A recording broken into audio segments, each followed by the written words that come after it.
Ndafalike has also given. First of all, the educational infrastructure. I'm going to speak from the perspective of the universities or tertiary institutions here. It's not planned in the Southeast. The first or the oldest university here in the Southeast is the University of Nigeria in Nsukka, and it was established in 1960 in the first federal institution.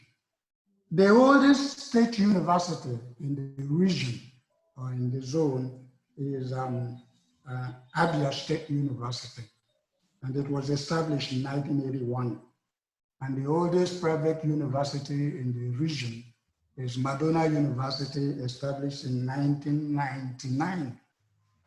So if you look at quantifying or talking quantitatively the higher educational infrastructure in Nigeria, in the Southeast from the university level, there are only 25 universities here in the Southeast, 5 federal, 6 state, and 14 private.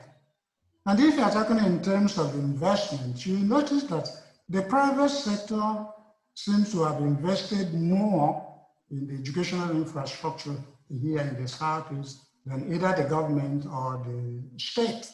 But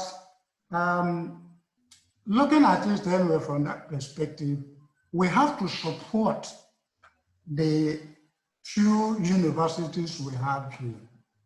Chief Chidioka pointed out, made a very solid point about people going to Covenant University, going to Alpha Babalola to pay the high cost, but wouldn't support the educational system of the universities in the East. Now, if we don't get those support or sponsorship from the locals here, then it will be very, very difficult to be exporting our manpower and our resources to elsewhere. Part of what the Vice Chancellor of Southeast universities has just been to see ways in which we can collaborate to make certain things work, either to change the narrative of education in the Southeast. And like our discussion as we are holding it right now, we point out some of the issues, some of the challenges, and probably some ways forward. I was also asked to make a little bit an input in the area of using technology in advancing the course of university education in the Southeast. From what we have experienced at the beginning of this webinar, one of the major challenges is the infrastructure. Chief Chidioka mentioned a number of infrastructural difficulties. Then let me take it from the perspective of infrastructure to help us advance technologically in the university system. How many of our universities in the Southeast have good access to the internet? Very few of them. We thank God here in Nuch, you have been able to be in touch and in contact since we started because of the Airtel. But there are some people who cannot hook up to this internet. And that's one of the major infrastructure challenges we have here in the Southeast. And then if you want to use the technology to advance education in the Southeast, as federal government has recommended during this COVID-19 pandemic, we also know the challenges of trying to mount e-learning for some of our students at home.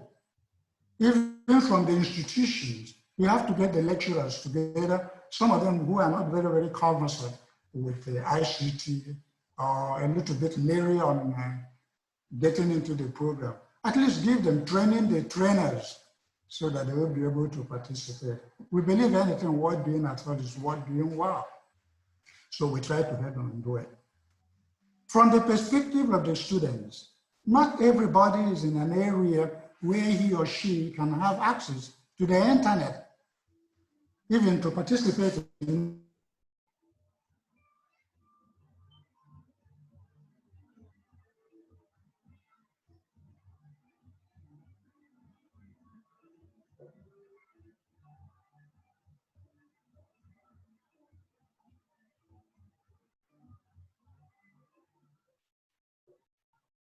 I believe Prof. We're not hearing Prof. Yes, we're not hearing Prof. Yes. Hello, Prof. Can you shut down and restart and rejoin?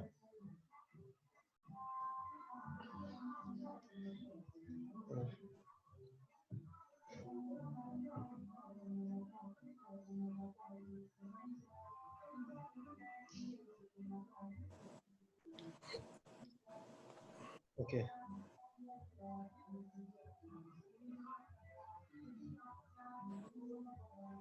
Okay. Well, I think Prof will rejoin us. He's trying to restart. It's the same issue we're talking about. Just when he's talking about internet, the zone went off. Yes. Okay, he's back. He's back now. Okay, Prof, carry on. Yeah. Sorry about the network. That's the infrastructure we are talking about. Yes. Okay. So what I'm saying, then we have to do our best in our own little areas to make sure the proper infrastructure is in place. At least we use the advancement definitely will help us in a number of ways to improve our own infrastructure. Making comparisons also about this infrastructure. Why are we having more people in the diaspora than staying at home? Again, the economic triangle that has been mentioned has been observed, but it's not because everybody is moving there that we cannot do something in our own area. There must be people who will be committed to stay at home and improve things. Unless you make deliberate efforts to build up the home front, it will still be very, very difficult. And I thank Professor Dr. Chief Chidoka for the effort he's making and trying to conscientize people the need to do something to improve our facilities here. Unless we don't do something here, we're not going to improve the Chinese are saying that development cannot come from outside, it's usually inside. Another famous theologian and philosopher, psychologist, say the happiness is an inside job. But we must start here, grow from home, and then support our universities in the Southeast, and then from there we can just move on there.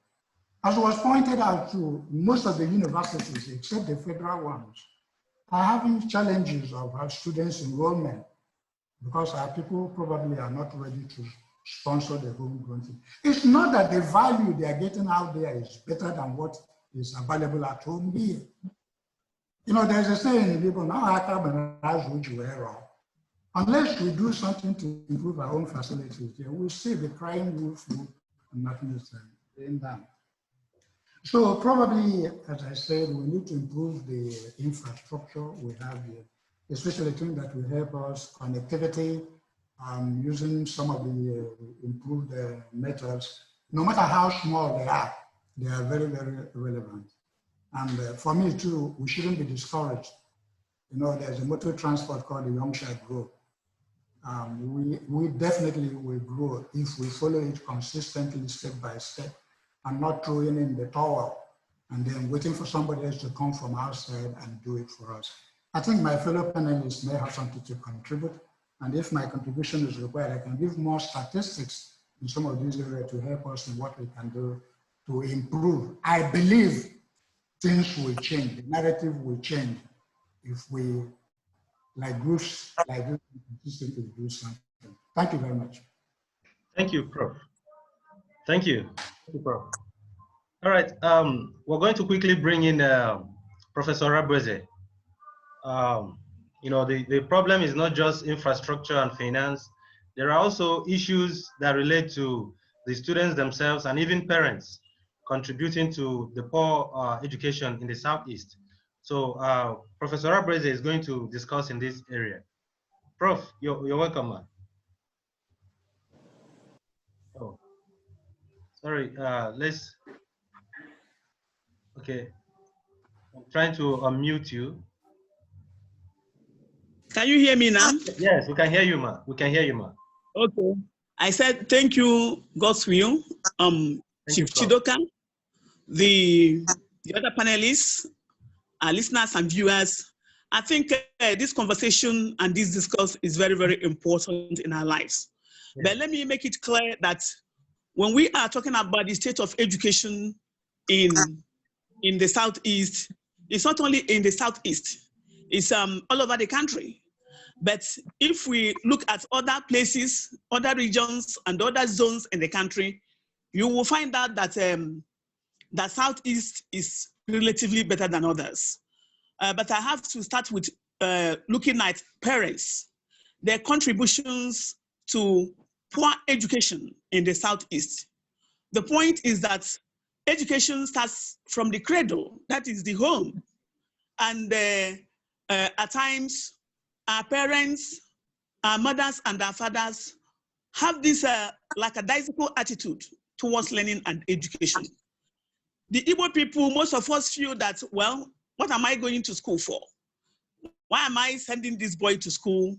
I can as well, he or she doesn't need to stress herself or stress himself. Since I have all the money, I can use it. He doesn't need to work so hard in school.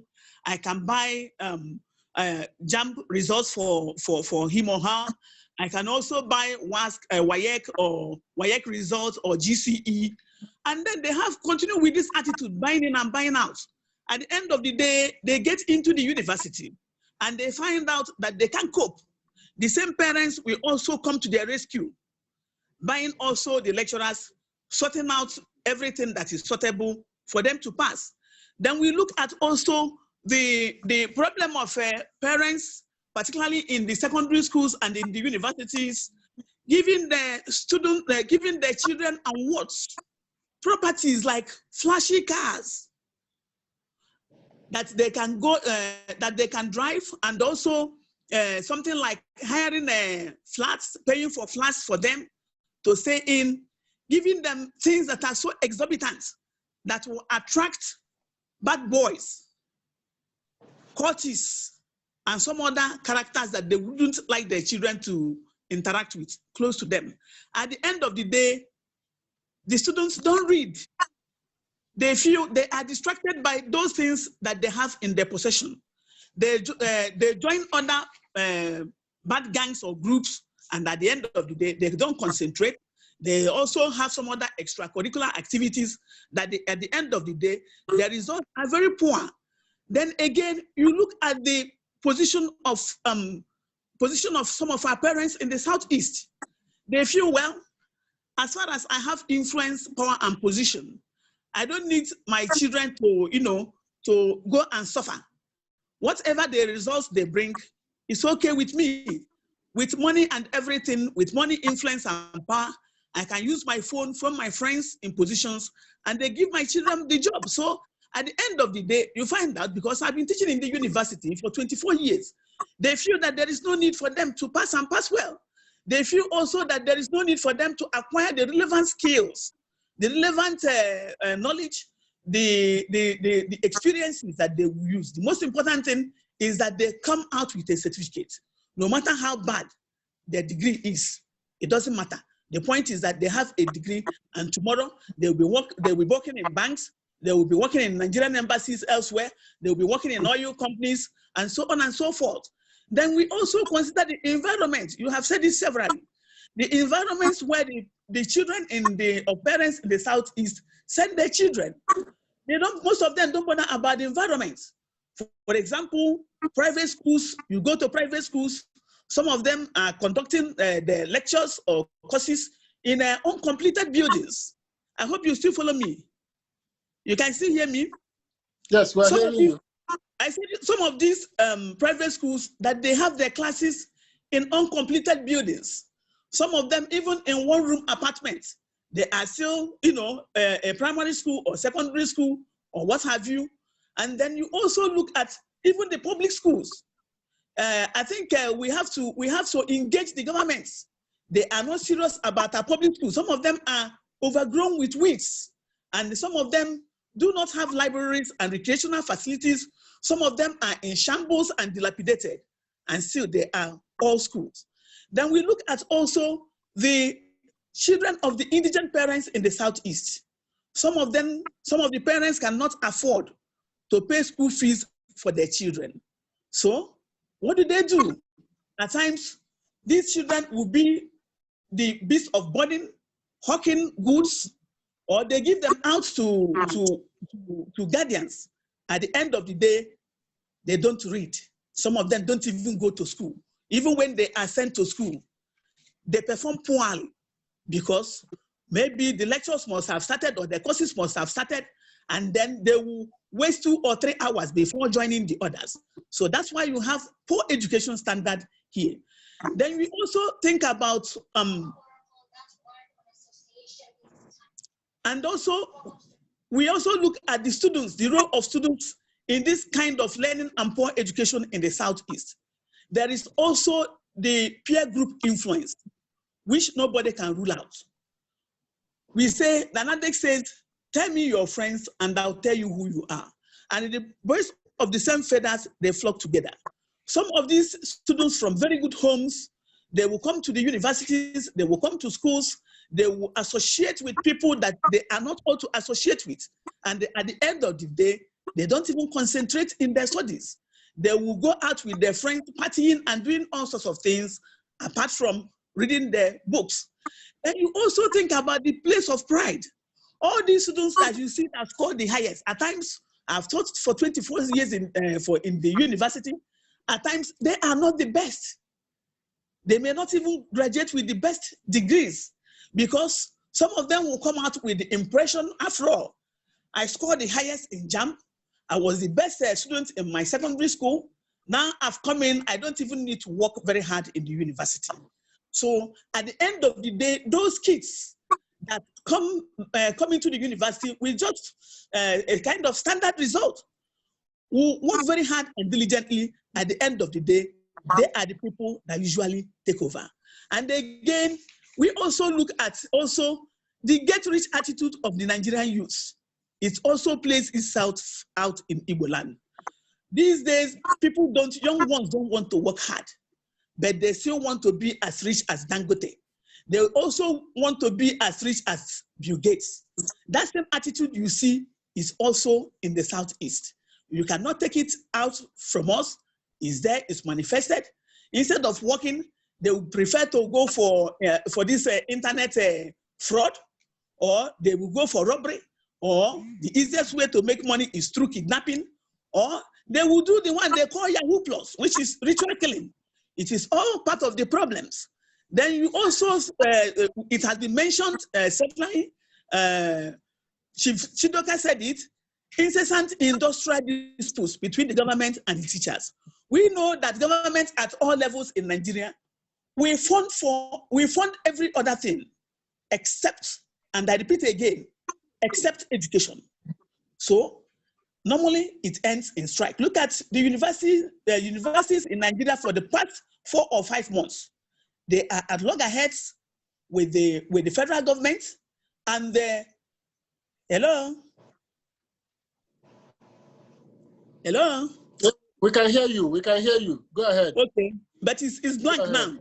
Okay, yes, so I think for the past 4 or 5 months, apart from COVID-19, university education in Nigeria has been grounded to a halt, and nothing is being done about it. So, you see, at the end of the day, these kids will stay at home, and then they lose interest. When they come back, there is a disconnect. So that is part of it, part of the problem. Then we also look at the recent technological developments. I think Prof has also mentioned it. The problem of home videos. Don't think that in the Southeast that we are living in the wild. No, I don't believe you. They also have their home videos. They also have their internet access. And those things have taken over the reading culture.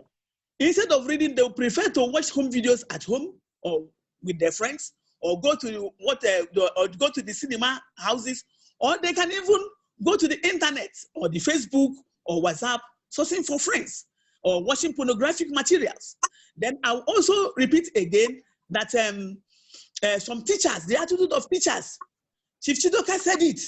Some of our colleagues, the way they treat our children in school is very terrible. Their frustration, they pour it on the poor kids. So I don't think it should be so. Some of the people that are recruited to be teaching these children, they are not supposed to be in classes. That's just the truth. They're not supposed to be in classes. At times, some of them are very abusive. Some of them will frustrate the children. Some of them will also go for sexual molestation of these kids. Some of these kids are frightened. At the end of the day, it's part of poor education in the country. Then we look at also government policies. Changes in government policies. You see a commissioner who is not performing. He or she stays as a commissioner for education for donkey years. Doing what? Doing nothing. But because he or she knows somebody, she cannot move out for fresh air or fresh breath to come in. Then we also look at, finally, Chief Chidoka had already mentioned it, which is very important. Some of these students that are in diaspora, they don't want to come back to the Southeast because of the attitude of the Igbo people. We believe that we know it all, and we don't accommodate people. We don't even accommodate foreigners. Talk less of accommodating people. We don't accommodate ourselves.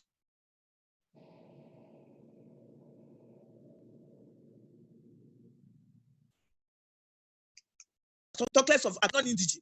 This person, they're not indigenous. You should not do this. They frustrate them. So at the end of the day, they make things uncomfortable for them that they bow out.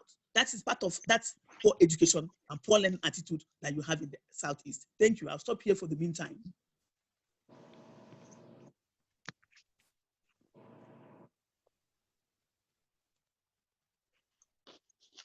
Your audio is muted. Your audio is muted. No, not you. Chukwemeka, Goswell, your audio is muted. Exactly. I couldn't hear him too. Your audio is muted. Yes. Yeah. Okay. Can you hear me now? Yeah, all right. Yes. Okay. Okay. Thank you, Prof. Thank you. You've said a lot of things. Thank you very much. So we're going to bring in Dr. Kelechi to say something to let us know how we can integrate entrepreneurship, with our learning. The Igbos are entrepreneurs, yes, but then the education, we're already there, but we need to see how these people that are coming out of schools can be employable, and then when he's done, Reverend Dr.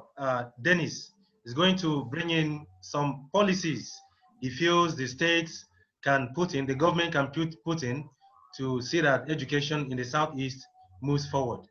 So, Dr. Kelechi, please. Yeah. Are you here? Can you?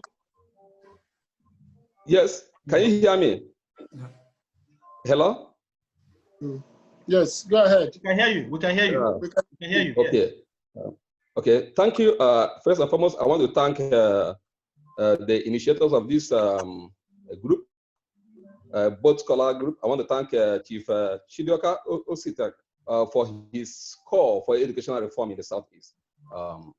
Before I go straight to discuss vocational studies and entrepreneurial learning in our educational curriculum, I would like to give an overview of what vocational studies is all about.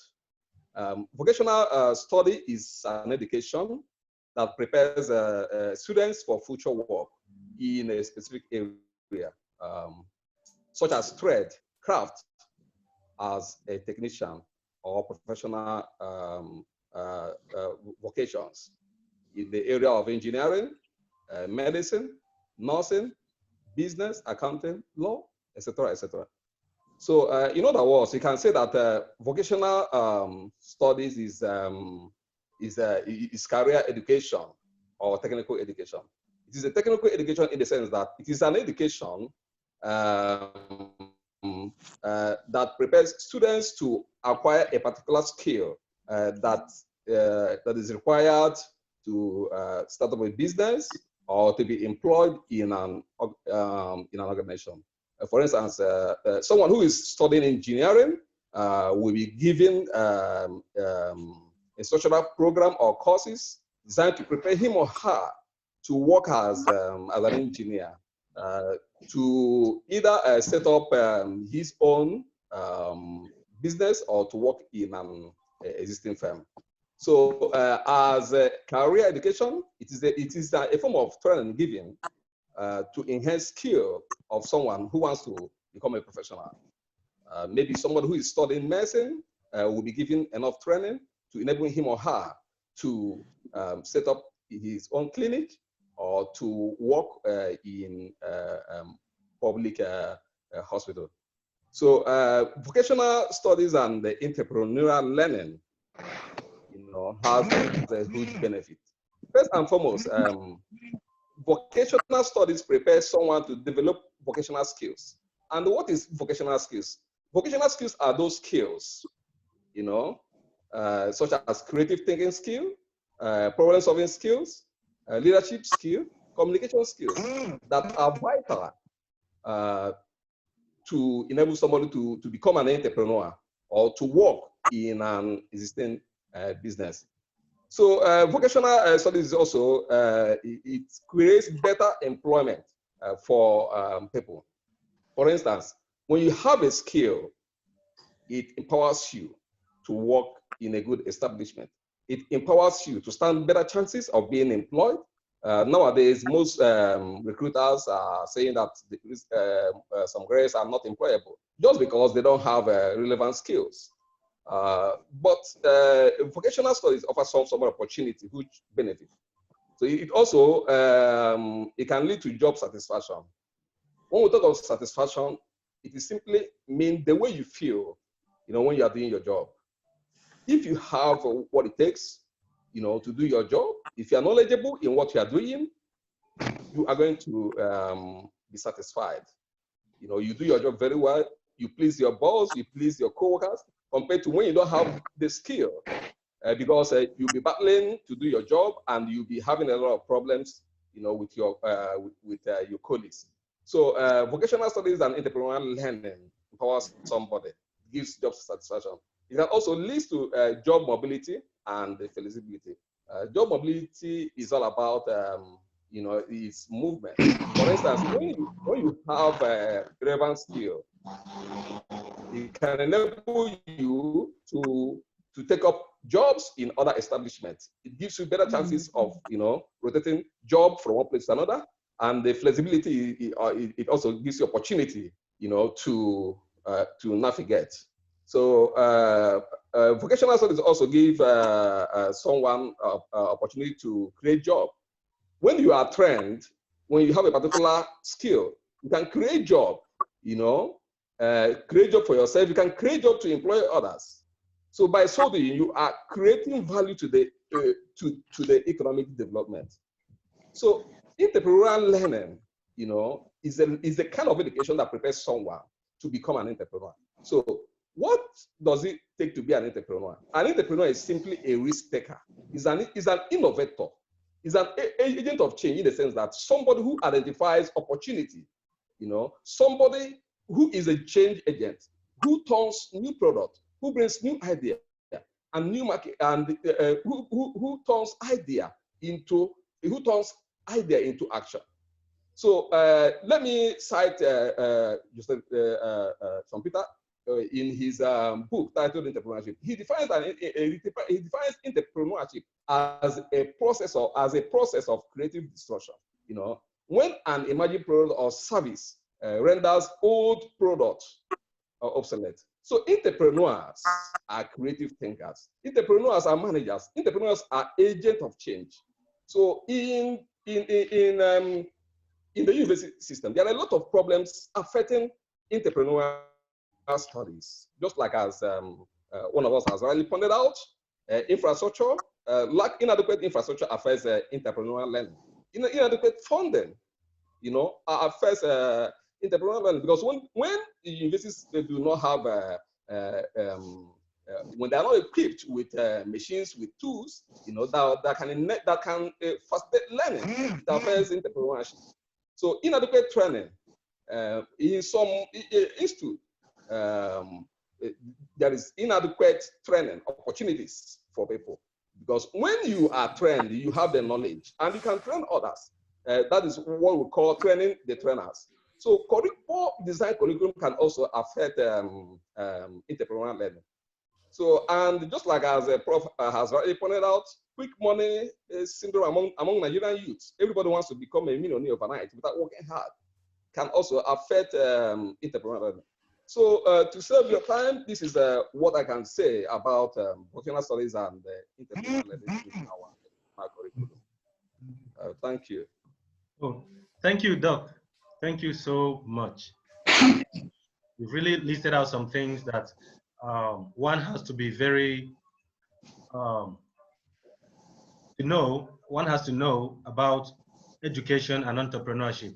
These two things are really weaved together. And unless our students learn to get some skills while in school, even while in school, they will come out and they won't be employable. Thank you very much. We're going to bring in Dennis, Dr. Dennis. Dr. Dennis, please, can you come online? Okay, you're here. All right, please. Reverend Father Dr. Dennis Abo, please, go ahead. Okay, thank you.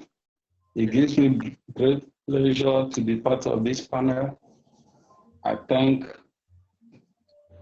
the Pastor Chidokaro WFR for this clarion call on policies.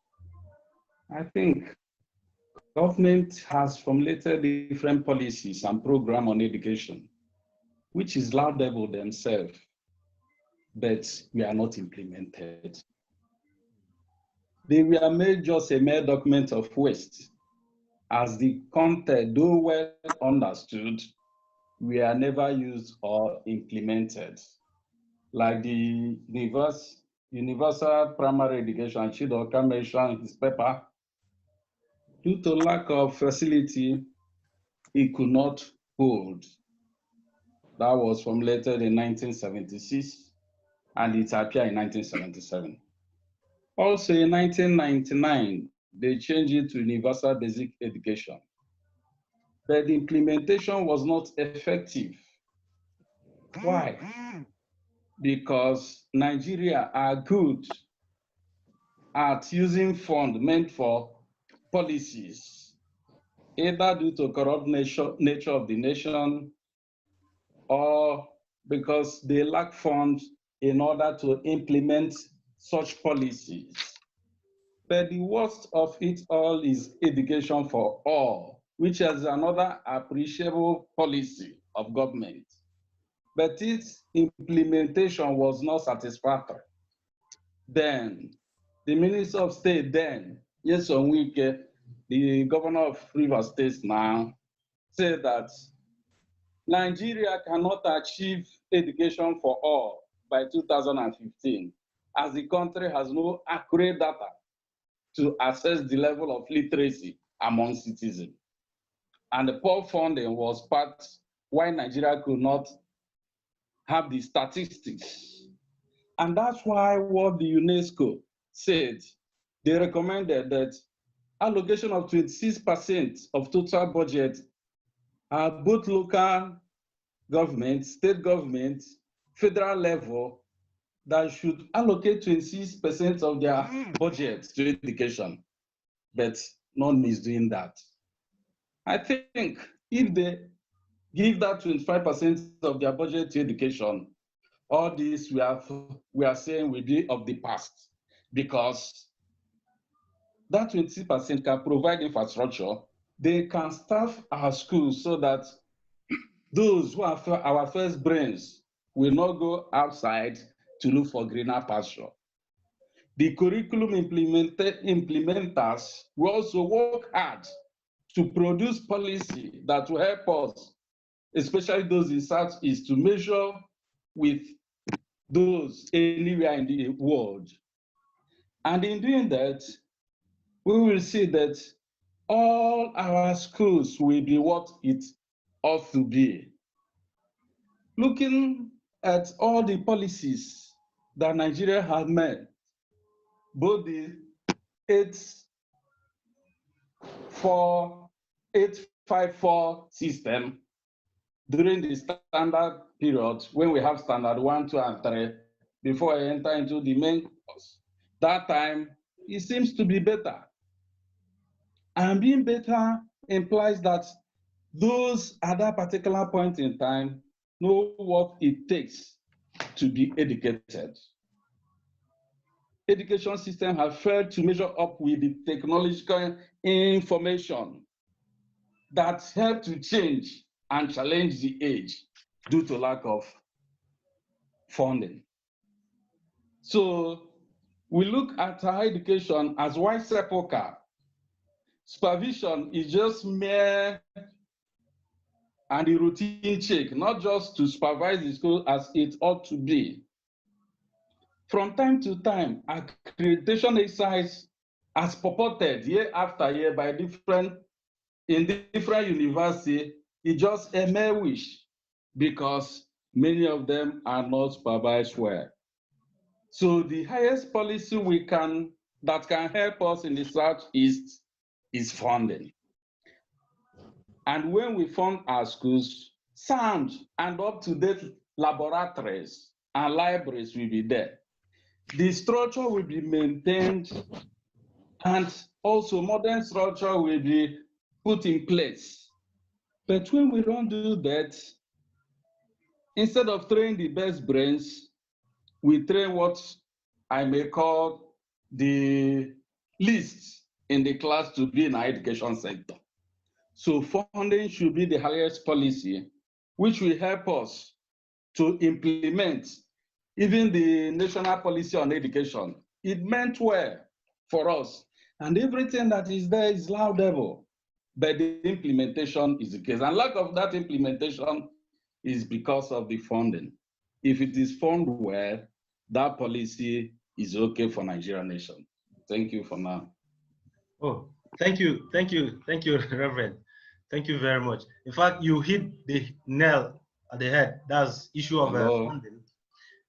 Issue of funding is very, very, very important because without funding, no matter what we say here, it's to be useless because the infrastructure, the curriculum to be prepared, of course, we need some funding.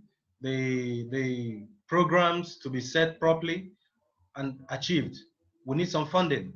We have someone here who made a comment. Livinus Nweke, he commented on why we need to, integrate e-learning in our education system in the Southeast.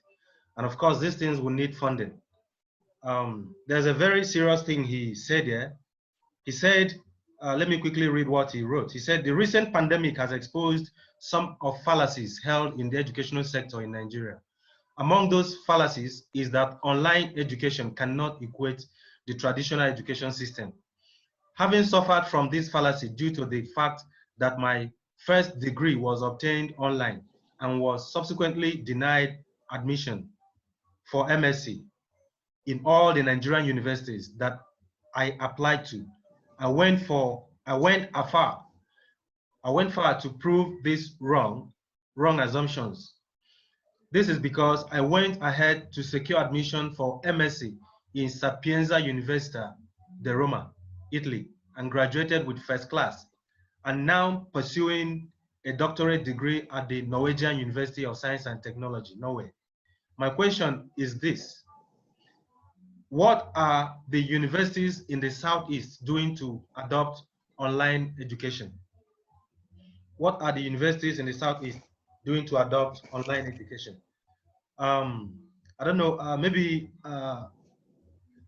Professor Onyewenyi, I don't know, maybe you could, your school is already using some software like the I think Google Classroom and the rest. Do you intend to, expand this technology to make sure that it includes students from other parts of the country, even outside the country?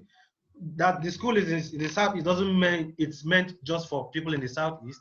We could actually have some international students schooling in Spiritan University through online program. Is there any plan you're having to bring this in to expand the online learning? Yes, Prof. Professor Onyewenyi. The comment is very well taken by the. Can you hear me?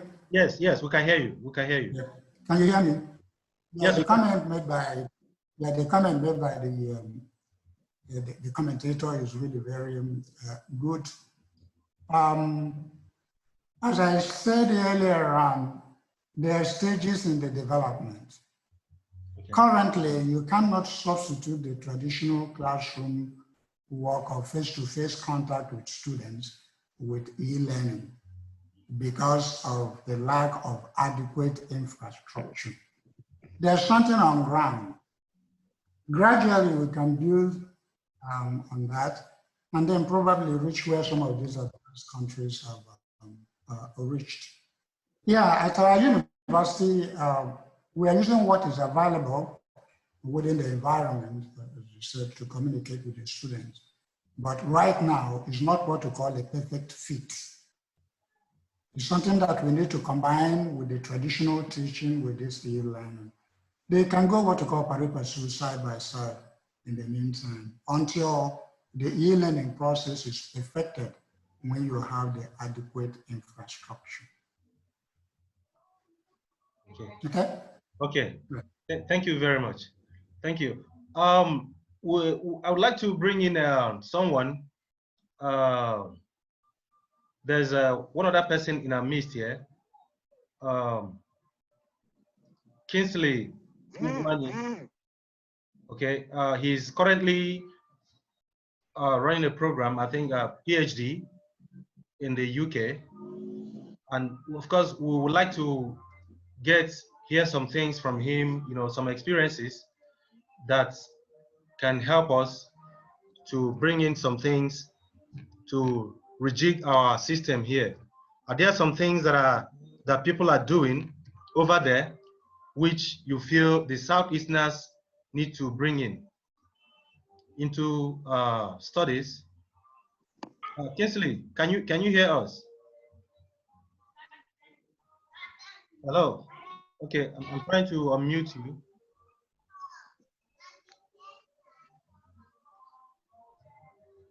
Hello, Kingsley.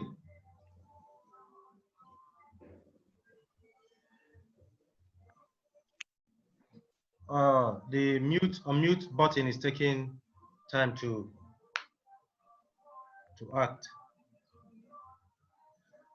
Okay, while we're trying to unmute him, please. Okay, are you here?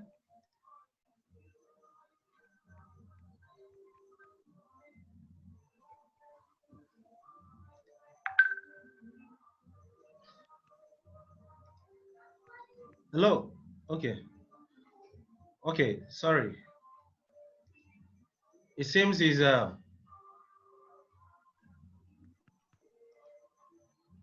okay, this is having difficulty connecting. Okay, we can see Chief Osita, you're not here. You're not here. It seems you disconnected.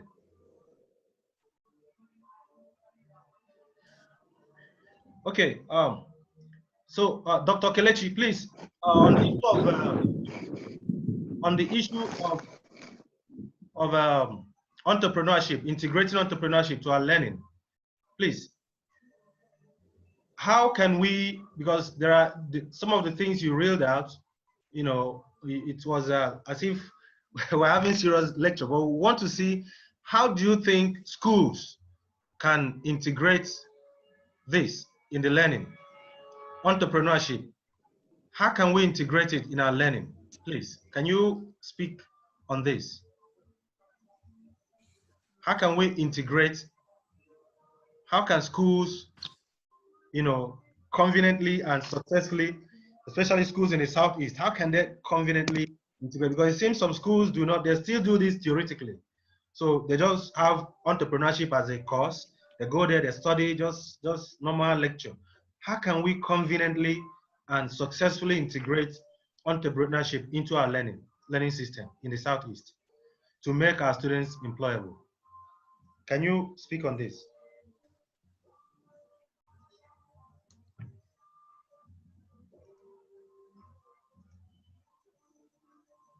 Hello, can you hear me? Yes, we can hear you. We can hear you. Yes. I won't say that entrepreneurial learning is not obtainable in the tertiary institution. Let me give you an overview of my institution, FUTO. We have entrepreneurship center, and that center is serving the university, is serving serving the university in different capacity. Like for instance, the center is offering programs, courses for third-year students in all the departments. It is a university course. So every student in my institution learn entrepreneurship during first semester and second semester. It is not a theoretical learning. It is a practical learning in the sense that that center is designed to produce so many things. Currently, those who have visited the center a few years ago will see something different now, courtesy of the present Vice Chancellor, Professor F.C. Eze. So if you come to the center, you see entrepreneurship in action. You know, the center is producing at least 3 core products. We produce garment, we produce fruit juice, and we also produce snacks. So it is not theoretical, but however, we have challenges. Just like you know, one of us rightly pointed out, the major challenge students or Nigerian institution is facing is lack of funding, because all these products that we produce in the center, it is still at it is in small quantity. Because if there is enough funding, I think we can move from low production to high production. I believe in other institutions in Southeast, for instance, Nnamdi Azikiwe University has an entrepreneurship center. So, and I know other schools, let me say Michael Okpara University, most of them have entrepreneurship center. But the question is taking it from where it is to a higher level, and it is a question of funding. So most of the universities in Nigeria have experienced poor funding, because fund is a major thing, you know, that can take somebody, that can bring new development into the system. So if government can increase fund on entrepreneurship, which will bring up innovation, because countries like Germany, America, UK, they are ranked high in entrepreneurship because their government allocate much money on research and development. And you know that innovation bring development. Innovation spurs development. So when there is funding, you see that research and development will result to technological development, which can impact on economic development. So apart from funding, augmented lab equipment and machine is also another challenge. You know, if you go to the center, you see that we still need a lot of facilities. We need more space, more building. You know, we need newer equipment that can tools. You know, especially in the area of sciences, engineering. You know, to encourage teaching and the learning of science and engineering courses in the university. So these two things are core major factors that affect entrepreneurial learning. So I will not say that vocational education has not been blended into tertiary institutions. It has, but it has its own challenges, because the target of vocational studies is to impart skills that can enable somebody to become an entrepreneur, skills that can make somebody to create a job, you know, for himself and also to others, as well as to create value to the system. You know, so this is what I can say for now. Thank you. Thank you very much. We have Chief Osita is trying to do a presentation. Please carry on, sir.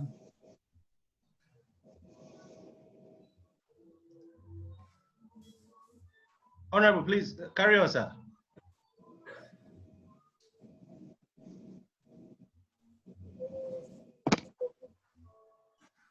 Can you hear us? Can you hear me, sir?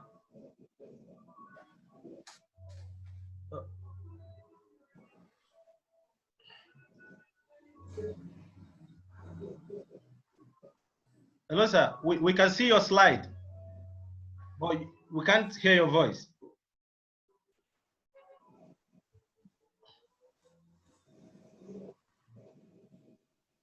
Hello, Chief Osita.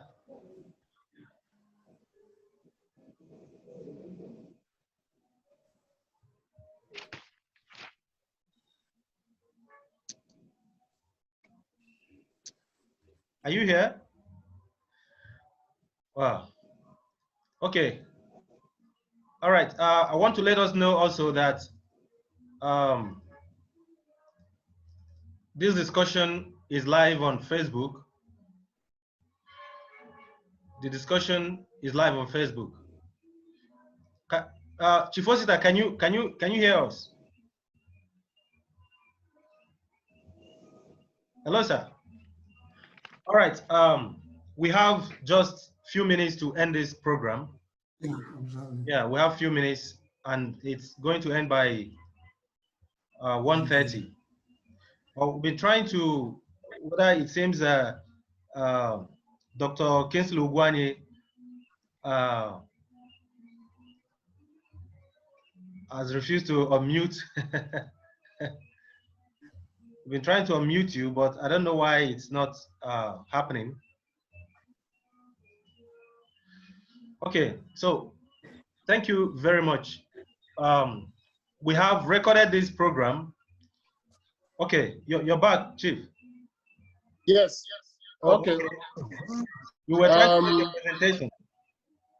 Yes, but the presentation wasn't going on well. Oh, okay. The presentation wasn't going well, but let me quickly make the point I wanted to make. Okay. Now, being able to build the internet infrastructure for our education is not something the schools can do. It is something our governments have to do. The government must stop seeing private education and public education as two different things. They must see education as education, and it doesn't matter who provides it. I am of the view that primary and secondary education are things that should be compulsory, should be affordable, should be free for those who want to go to primary and secondary education. I think that tertiary education should cost money. What government can do is to set up loan schemes and to bursary schemes to support the students who go to private schools and other schools. I mean, if your parents are taxpayers and they can't afford, you can take a loan from government to fund their education. But in building infrastructure for education, the first thing that must happen, number one, we need to return back to school inspection. School supervision is critical. I've always said that the problem is not that the Southeast is not doing better than the other parts of the country. But let me warn people who make that comparison. If you take out the northeast part of the country, bordering 6 states of Borno, Yobe, Adamawa, Taraba, Gombe, and you make it a country of its own, it will be one of the most illiterate parts of Africa. Their student ratio is so low that the Southeast should make no such comparison. If you look at the Northwest, which has about 36 million people by the 2006 census, has about 18 million registered voters. If you check the number of applicants to JAMB, I think the last time I checked was 2017, it was 153,000. Imo State, with 4 million people population by the same 2006 census, had 123,000 students who applied for JAMB.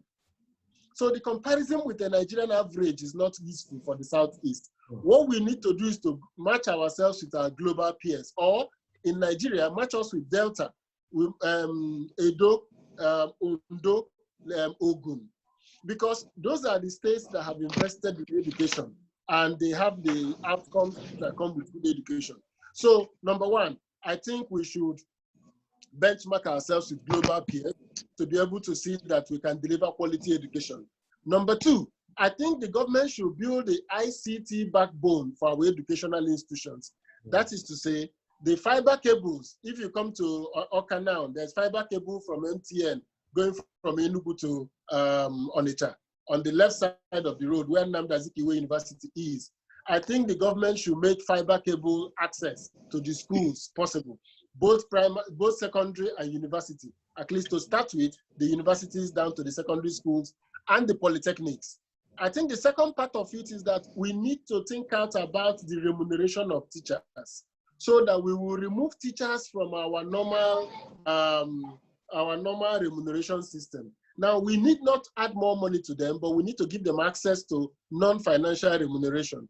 Once you are qualified as a teacher and you deliver teaching outcomes, you are entitled to borrow money from the state cooperative or housing loan, which you don't need to repay if you continue teaching for the rest of your years in the school. So the loan is repaid by your being a teacher.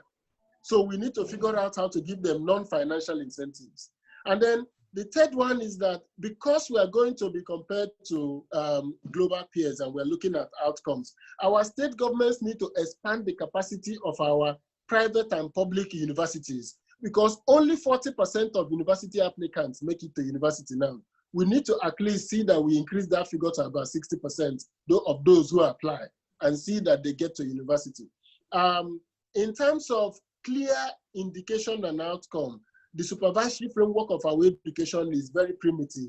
We need to change that. In New York, a Nigerian lady, a Yoruba lady, is in charge of the state school inspectorate, the IT system for the school inspectorate. What that does is that they can tell you each student which teachers taught them, how they performed in every subject, and what is the outcome for them when they take the SAT and the SAT. So we need to see the outcome of our students after being taught by teachers. What was the outcome and where did they end up with? So I think that this conversation will be most useful because we have policymakers here, we have school administrators here.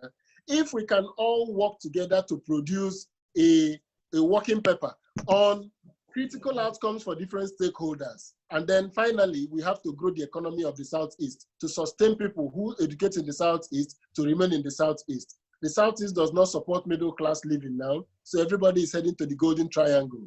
So I think that going forward from here, if we can document all the decisions taken here and turn it into a working paper, which we can serve to the state government, so it is not a political document, it's just a document on how to do the right and low cost investment, activate what is already existing so that we can target outcomes that will raise us from poverty. Don't forget, the public schools, the missionary schools help the Southeast to overcome educational disadvantage and become a prosperous unit. I think that where we are today, education is the only access we have to produce a new generation that will be globally employable, that can access the global community and be able to contribute their quota globally without being hamstrung by the geography of the Southeast. Thank you very much. Thank you, Chief. Thank you. This is wonderful. This is wonderful. So we're already at the end of the program. We've overshot by 3 minutes. But please, can I crave your indulgence? Can we add like 8 more minutes, just 8 more minutes to make it 1:40, or rather 7 more minutes. But within these 7 more minutes, I want to quickly call in the librarian of Avani Koku College of Education to chip in something regarding the library. Because if students are studying without having good access to library, I think it's of no use. So how does the library contribute to this? And few things we need to know about the use of the library in or rather the state of the library in the Southeast. Dr. Uchenna, please. Good afternoon, everybody. Thank you. Good afternoon. Thank you, Honorable Chidoka, for this timely intervention. I think we really need in the Southeast, and I want to also appreciate both scholars for this, for organizing this discourse. I want to see this issue of education in the Southeast from the librarian's point of view. All throughout history, hello? Yes, we can hear you. We can hear you. Okay. We can hear you. All through history, I've not heard of a good school, a good university, or a good study center that does not have an equivalent library. Most often, our schools, our libraries reflect the level of or the standard of our education. When you talk about Harvard University, which is one of the best universities in the world, you are talking about the library as well. Because the library, like is a support structure for education, a major support structure for education.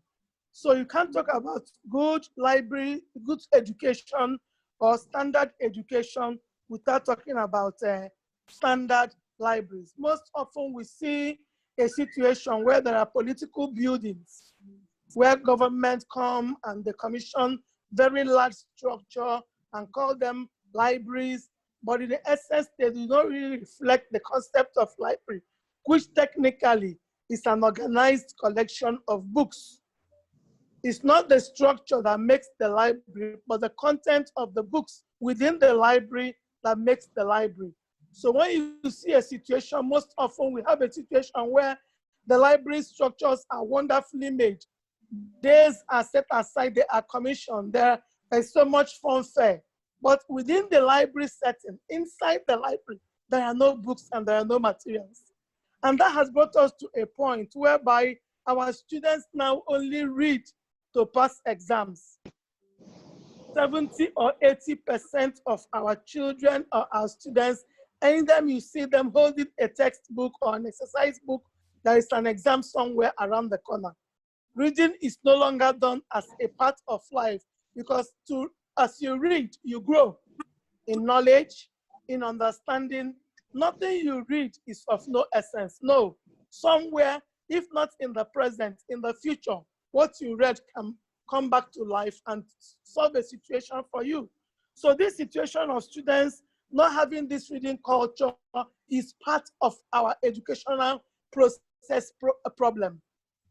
If you can't read, you can't comprehend. If you can't comprehend, you can't implement what you have been taught. Good education would need a good environment, yes, for implementation, but there must be comprehension. How can you comprehend what you have not understood or read to be able to understand how to implement what you have been taught in school? So reading to pass exams is one of our major problems. Why people score high marks in exam? Yes. I've been in the College of Education for 29 years. I've been in the system for 29 years. I teach use of library. So I have known this system over the years.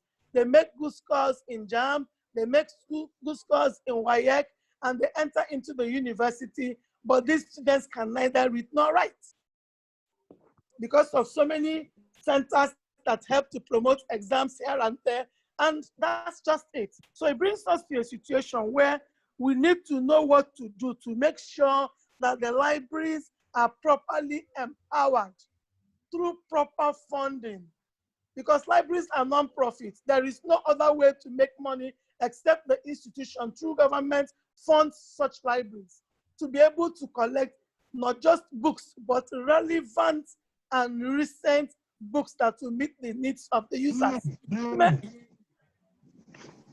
Hello? Yes, we can hear you. We can hear So you. you have, We can hear you.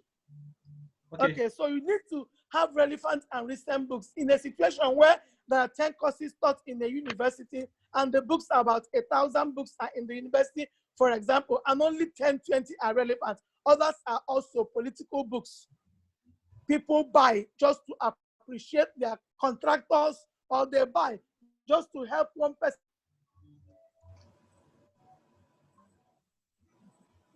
Okay. This is a problem that is making our educational sector not to actually stand on its feet. Another issue is government.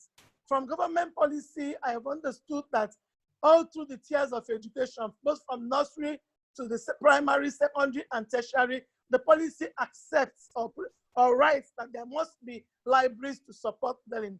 How many schools actually are following this government policy?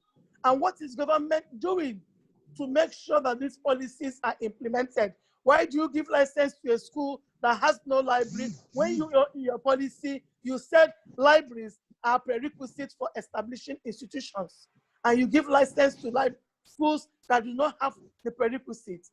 There should actually be no license to any school except they have standard books and relevant materials to support the reading, teaching, and learning that will go up in such an institution. So I now want to say that government can help in a lot of ways through funding of libraries, through donation of books, and libraries on their own part need to adopt or accept the new technologies. Our students don't like to read. They prefer to use their phones. If we can come to a level where libraries and librarians, we need to accept these new technologies and begin to equip their libraries with such facilities so that students can stay in their homes, access materials, e-resources, e-journals, and read them from their homes. It can also improve education. Because if we no longer wait for them to come to the libraries, they will not come. The libraries are only filled up during exams all through the semester. Nobody is in the library. So these new resources, these e-books and e-journals are relevant avenues through which we can modernize our reading facilities so it can be attractive to our users and they can be able to come use our library from any point where they are. So I want to say that the building does not make the library. Let us have more books and more journals in our libraries to support reading and learning. And that is the only way our educational sector, to a great extent, can begin to have a new change. If we keep supporting this concept of reading for exams, then people will churn out students from universities who only pass exams with first class and 2-1 and all that, but the content is empty. Let me stop here so far. Thank you, Doc. Thank you very much. We'll get, we've already overshot our time. We'll have a lot of people who might likely want to make 1 or 2 contributions, but we've already overshot our time. But then we'll have to have a parting word from Dr. Dennis Abo. Please, a parting word from you, please. Very briefly. Thank you for this opportunity. Southeasterners must think.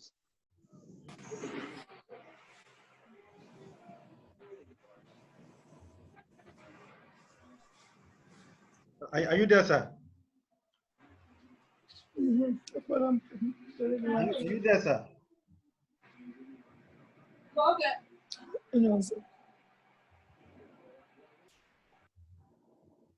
Hello? It seems his network. Please, Professor Abreze, please, any parting word? Yes, the parting word is that I congratulate you people and the panelists and the people who joined us for this webinar. But I still insist that we should not look at the Southeast as a jungle and our educational system as nothing to write home about. But still, we still have room for improvement. And I also want parents and students to know what they can do from what we have said to help improve the quality of learning and education in the Southeast. Thank you. All right. Okay, Professor Onyewenye, any parting word? Yeah, while we constructively criticize and evaluate the educational system in the Southeast, we should avoid the scenario of throwing out the child with the bathwater. Secondly, we should encourage and support the efforts and the investment by some well-meaning Southeasterners in the development of education in the Southeast zone, especially in the area of providing access to positions. Yeah. Oh, okay. Thank you. All right, Dr. Abo, you're back. The parting words. I'm back. Yes. Yes, go ahead, sir. I'm back. Okay. I said that Southeasterners must think, they plan and adequately fund its education system, not only for academic pursuits, but also for moral integrity. Because without moral integrity, that academic pursuit cannot work. Not only for today's challenges, but also for the future. We need a change, a revolution that will redirect our morals first and subsequently our academic system. I think that's what Chief Ostachi Doka has done, and we are following suit. Thank you. Thank you, sir. Dr. Kelechi, parting words, sir. Okay. Hello? Yes, we can hear you. We can hear you, sir. Yeah. First and foremost, I want to thank the conveners of this program. I want to thank both scholar group. I want to thank the panelists for making out time to give contribution in different areas.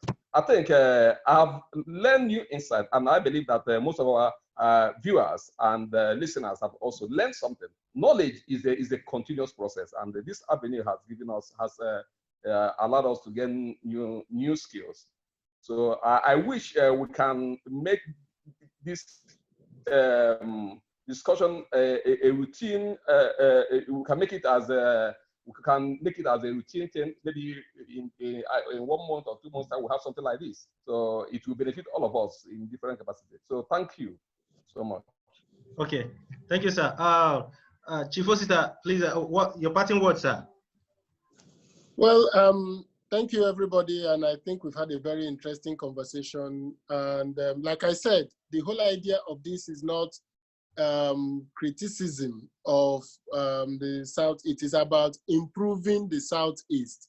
He that is standeth, take heed lest you fall. Because as you think that you are standing, the global economy is moving. People are making efforts across the world to change the dynamics of education. On the page now, I put up jobs that will go extinct by 2030. As an aviation minister, I used to tell my air traffic controllers, by 2030, we won't need air traffic controllers because planes will be landing by automated systems. Pilots will even become a thing of the past after a while. Travel agencies are gone. Interpreters and translators are going because computers are doing a better job of translating. So to be able to now think and produce the manpower that will power a new economy is critical. And it starts from primary school. So the investments that we need to make, the praising of our system, the acknowledgement of where we are, saying that if we stand where we are, we're going to lose.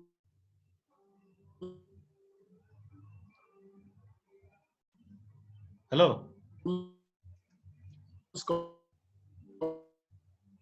Competitive edge, and many societies have lost control part of this. Maybe we can put a draft and share to also make inputs, and we can begin to address specific small.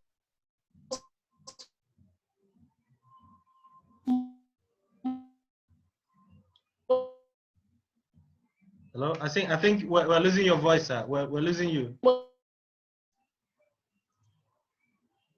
Hello, sir.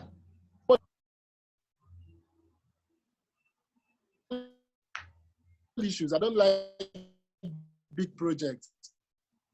Okay. Small things that can be done to make our lower educational systems begin to work. Hello. All right. Hello. Yeah. Thank you very much. Thank you. We've come to the end of this program.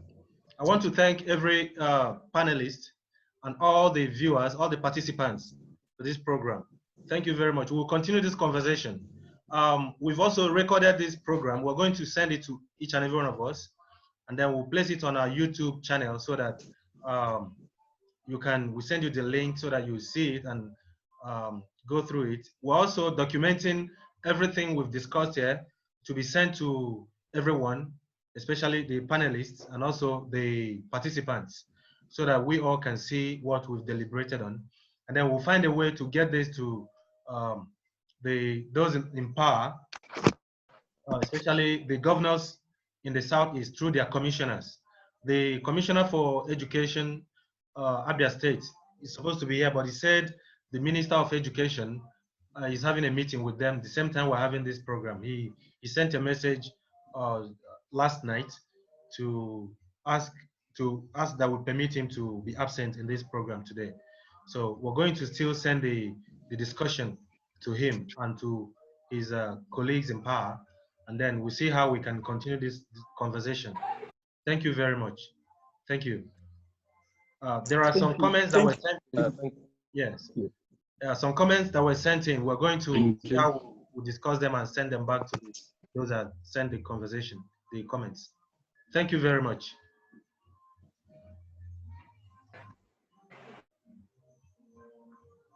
All right, we've come to the end of the program. Thank you. Thank you very much.